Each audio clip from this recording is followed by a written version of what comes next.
Salutations à tous les passionnés de football. Nous commençons la saison en Angleterre, où nos courageux voisins anglais sont prêts à célébrer le Boxing Day, une tradition chère à l'Angleterre. Cette période de l'année est cruciale pour la course au titre en Premier League, et Liverpool en est parfaitement conscient, ayant fait une déclaration importante hier en battant Leicester City 3-1. Malgré un but précoce de Jordan Ayew, Liverpool a réussi à renverser la situation grâce aux contributions de Gakpo Jones et du toujours fiable Salah. Ce vendredi matin, le Daily Star souligne la joie de Liverpool qui consolide sa position en tête de la Premier League avec un avantage de 7 points, comme le note le Times. Sous la direction d'Aaron Slot, l'équipe reste invaincue lors de ses 22 derniers matchs, se révélant une force redoutable. Pendant ce temps, Chelsea a subi une défaite difficile dans le derby londonien, malgré un but époustouflant de Cole Palmer, mettant fin au match sur le score de 2-1.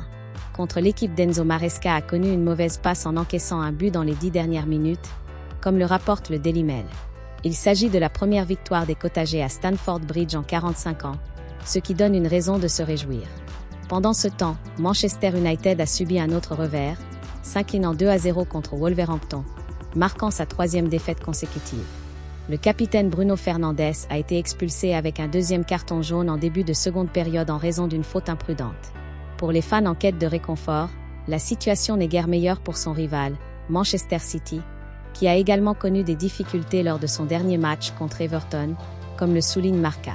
Bien que Bernardo Silva ait marqué le premier, l'ancien joueur de Marseille Iliman Ndiaye a égalisé, démontrant que les Sky Blues sont confrontés à des défis importants, notamment les difficultés d'Erling Haaland après avoir raté le pénalty décisif.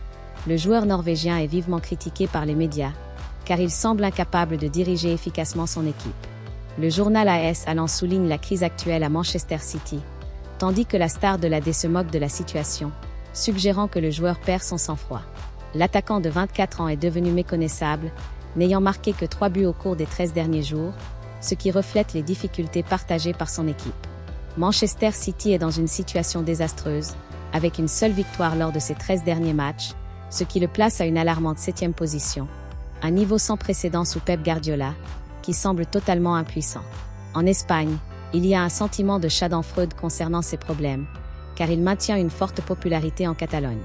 Cependant, Guardiola ne jouit pas du même sentiment dans la capitale espagnole, où beaucoup nourrissent un profond ressentiment à son égard, probablement en raison de son manque de liens affectifs ou d'expression de loyauté envers l'Espagne, ce qui pourrait expliquer la couverture négative qu'il reçoit de Marca. Les médias sportifs italiens continuent de discuter du transfert potentiel de Marcus Rashford, alors que Manchester United semble désireux de se débarrasser de son ancienne star. Alors que Rashford semble privilégier un transfert à Barcelone, le club anglais reconnaît les défis auxquels est confrontée l'équipe catalane. Selon les rapports, Manchester United aurait proposé Rashford à la Juventus. Cependant, selon un journal italien, Thiago Motta aurait opté pour son ancien joueur Poulain Zirzi, qui a également du mal à accepter la situation de Rashford.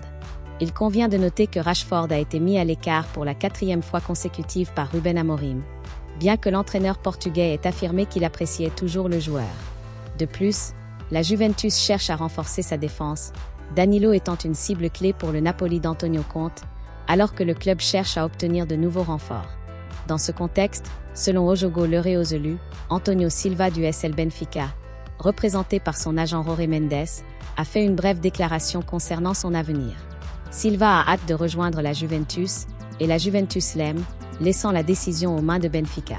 Il faut rester patient, car les situations peuvent changer rapidement pendant la période des transferts, qui est actuellement fermée. Silva est un joueur important, qui suscite l'intérêt de plusieurs clubs, et nous rappelons que le Paris Saint-Germain l'a déjà considéré comme une cible défensive clé. Pendant ce temps, à Madrid, des discussions sont en cours sur le retour imminent de David Alaba. Le défenseur autrichien est absent depuis une longue période et devrait être recruté cet hiver, selon AS. Son retour est attendu d'ici le 30 décembre, et Carlo Ancelotti espère pouvoir compter sur Alaba d'ici la mi-janvier, ce qui est une excellente nouvelle pour le Real Madrid et le joueur. Depuis le 17 décembre 2023, à Madrid, nous avons prévu d'être actifs lors des prochaines fenêtres de transfert. Selon des sources espagnoles, 2 postes spécifiques ont été désignés pour l'été 2025. L'un est le poste de latéral droit, le club ayant donné la priorité à Alexander Arnold, qui approche de la fin de son contrat avec Liverpool. Au milieu de terrain, Casablanca continue de chercher un successeur à Toni Kroos, avec des noms comme Zubimendi de la Real Sociedad et Vitinha du Paris Saint-Germain qui sont évoqués. Enfin, pour compléter les mises à jour, le stade Santiago Bernabéu devrait subir un changement de nom, comme le rapporte le journal madrilène Marca. La partie de Santiago, en hommage au légendaire homonyme du club, sera supprimée et le stade s'appellera désormais Bernabéu. Ce changement de nom fait partie d'une stratégie de marketing interne visant à créer une identité plus impactante tout en maintenant un lien avec l'héritage du club.